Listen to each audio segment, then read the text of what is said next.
In this video, we're going to use the trigonometric equations to work backwards and actually find out what our angle is that or what the value of our angle is, or potential values of that angle, using what the cosine or cosecant or the trig functions result is. So to do this, we're going to use the unit circle with the values that are in it. And we're going to take special note of the angles that are around it and the values that the XY coordinates are for them. Now, to do this, there is the possibility that there will be multiple angles that will fulfill or meet the specific answer that we're being given.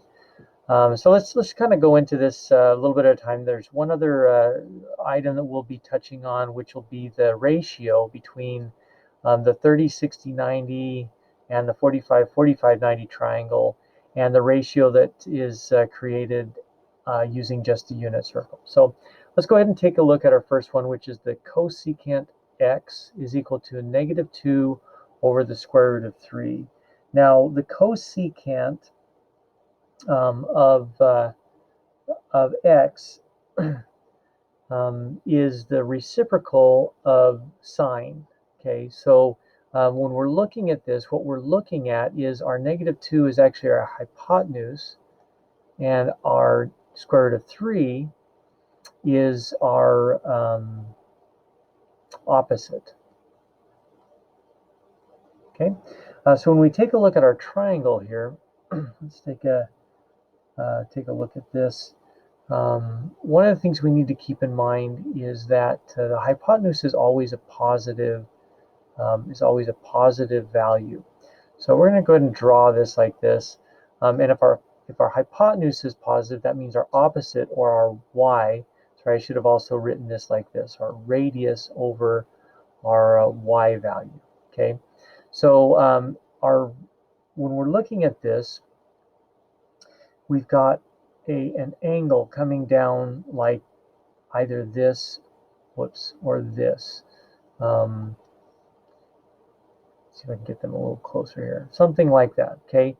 And this hypotenuse is a value of 2 for both sides. The y value coming down, or our sine value, if it were a unit circle, is the square root of 3.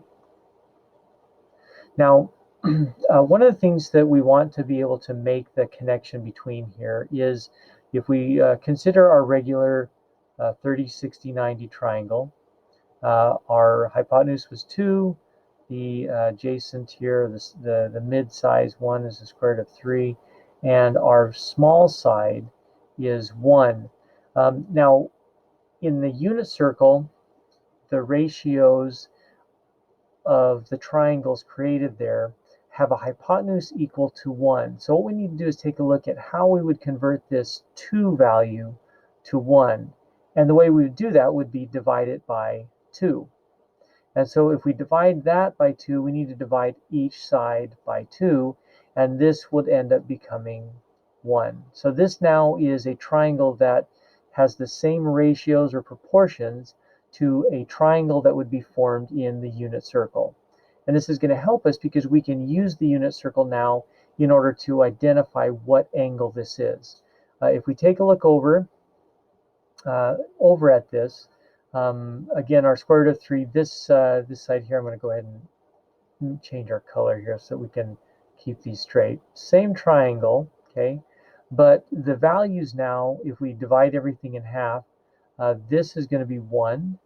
This is going to be the square root of 3 over 2. And because it's a 30-60-90, I know that this side over here is 1/2. Now we're looking for just the angles that this could potentially work for.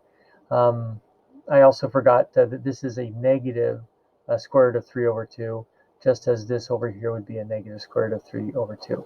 Now we're going to look in our values over here, and the connection here is that the x value on here is going to be the same x value that we should see in our unit triangle. So we've got We're looking for something that's a 1/2.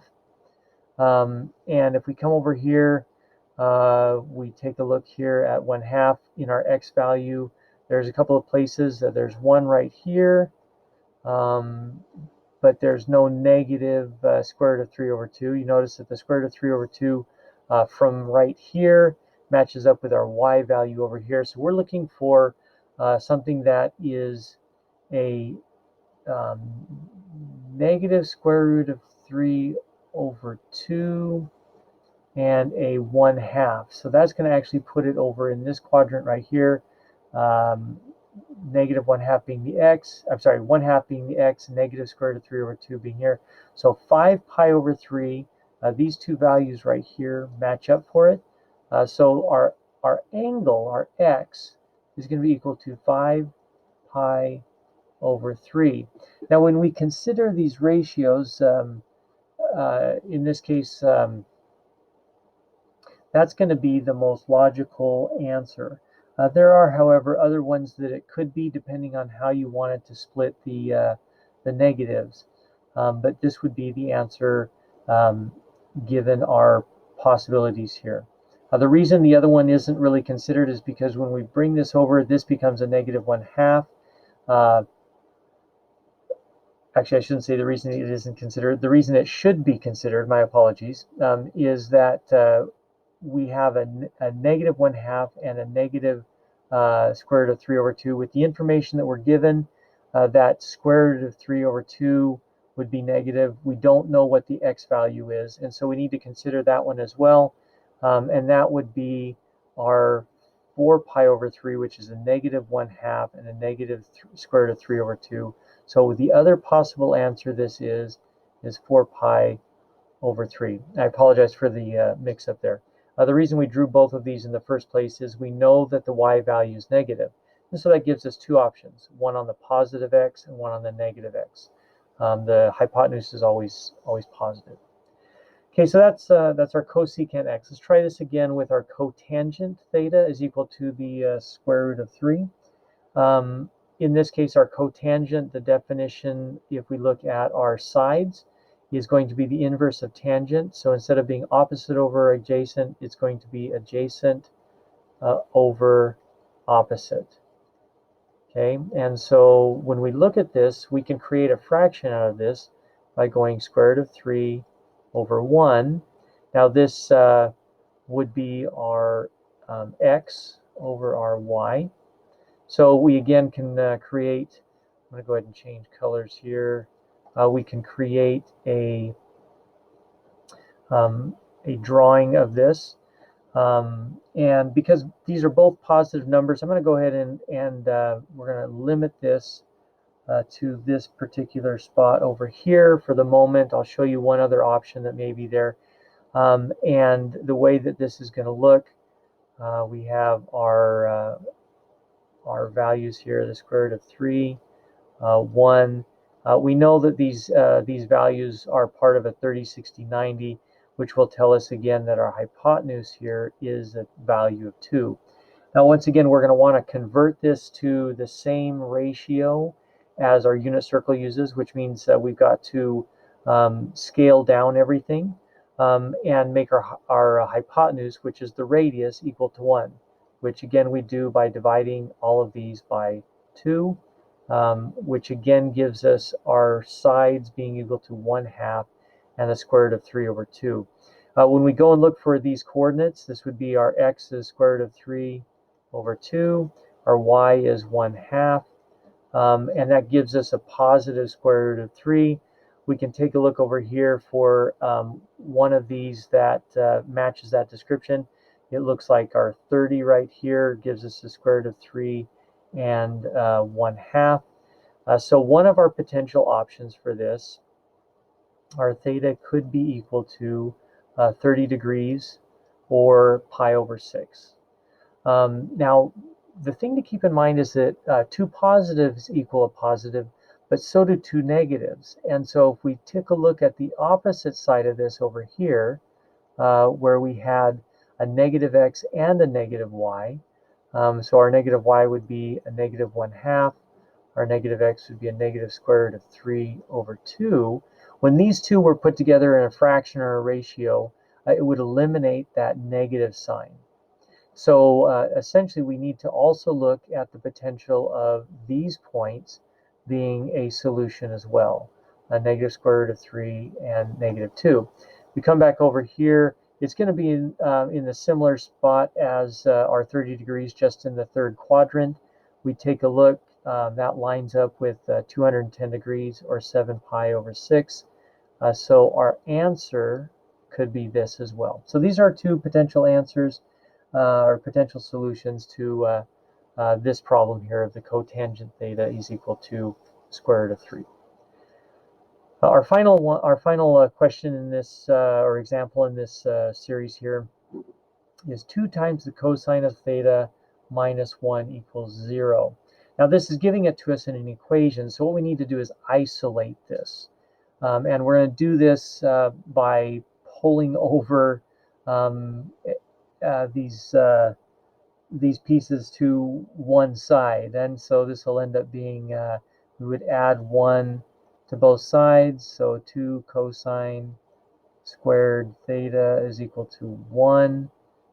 Sorry, we're going to add 1 to both sides, there we go, and then we're going to divide both sides by 2, so our cosine squared theta is equal to 1/2. Now, let's go ahead and take a look at this. The square root of cosine, or sorry, cosine squared theta, we can take the square root of that. And so if we do that, we've got to take it to both sides, which we're going to need to. And so we end up with this.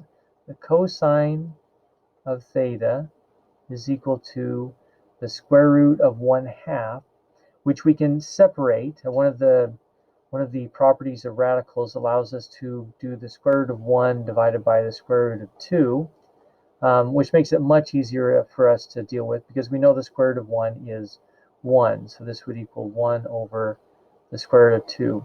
This also gives us our ratio that we need for cosine. Now, as we're doing this, we're going to go ahead and draw our plane again here, our set of graphing coordinates. And in this case, we're being given the cosine is adjacent and hypotenuse. So we're going to go ahead and draw that on here. I'm going to go ahead and do it in this one quadrant here.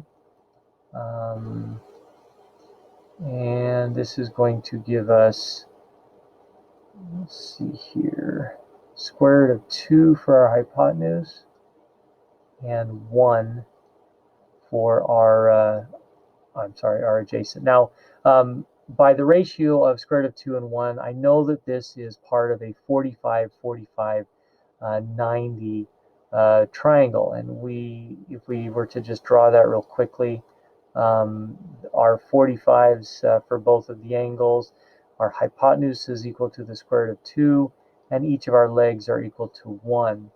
Now, the thing here, again, we're dealing with the ratio of the hypotenuse. Our unit circle has a ratio, or has a hypotenuse of 1. Our 45, 45, 90 has a hypotenuse of square root of 2. So we need to get the square root of 2 to become 1. And we do that the same way we did the other, by dividing it by the square root of 2. Now, to keep the proportions correct, we need to do the same thing to all of the other sides. And I'm going to take a second and look at 1 divided by the square root of 2. And the reason for that is that's usually not a proper way of holding a fraction. So we're going to take our 1 times the square root of 2, and we're going to make it into the proper way to put it, the proper form. And we would do that by multiplying the numerator and denominator by the square root of 2. When we do that, we get the square root of 2 over 2, because the square root of 2 times square root of 2 is equal to 2. Now, with this in mind, we can rewrite these values here to be equal to a triangle that's proportional to one that fits into the unit circle.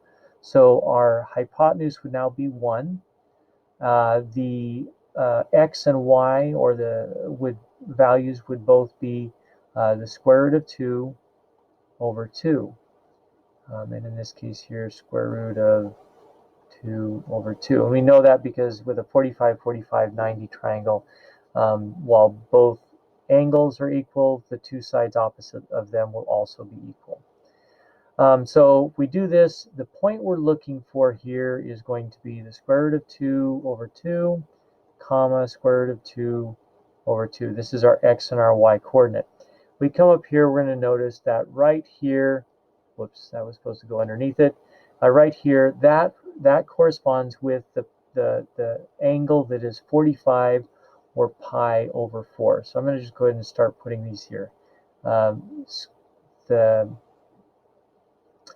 the value for theta, could be, I'll go ahead and keep these in radians, could be pi over 4, which is 45 degrees.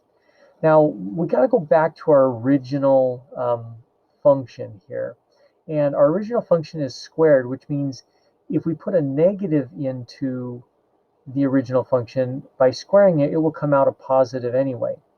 So that means that we can not only use the positive version of this, but the negative as well. In fact, looking back on this, I see that I missed one key element. When I took the square root right here, I should have noted that this is both positive and negative. And so I put this triangle together with the positive in mind. I should have, let me go ahead and undo this, put this a little bit better for our, so it looks more like a 45.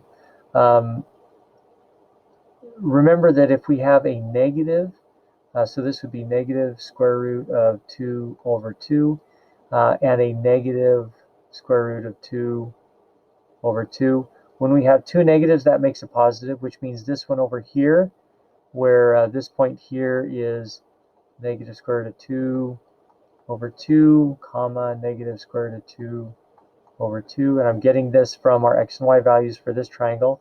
That corresponds with this over here, which is 5 pi over 4. 5 pi over 4. Now, this is our negative times a negative, which would give us a positive. Or negative divided by, negative divided by a negative, which would give us a positive. We also need to take a look at, and I, of course, put this in the way, another triangle that is right here, and another triangle that is right here. Both of these triangles also will give us a value that could be used, because again, remember, both negative and positive will give it to us. I'm going to go ahead and do these in green to try and, since I was so careless in where I wrote my other points. Now, our points, our xy points, the values are all staying the same, but our signs are different. So in this case, our x is negative, so this would be a negative square root of 2 over 2, and our y would be positive, square root of 2 over 2, and in the bottom over here, our x is going to be positive, and our y is going to be negative. So square root of 2 over 2, comma, negative square root of 2 over 2. Okay, so we're able to take these values and plug them in to our cosine squared, and no matter what, it's going to come out as a positive because of the squaring process. So let's go ahead and find these last two. This is our negative square root of 2 over 2, comma, square root of 2 over 2, and this one over here, I realize I used green already. And so we are also going to include 3 pi over 4 as a possible solution, and 7 pi over 4 as a possible solution. So we've been able to work backwards in all of these by using the special angles or special triangles and converting it to the unit circle in order to find the degrees that are associated with the angles we're looking for.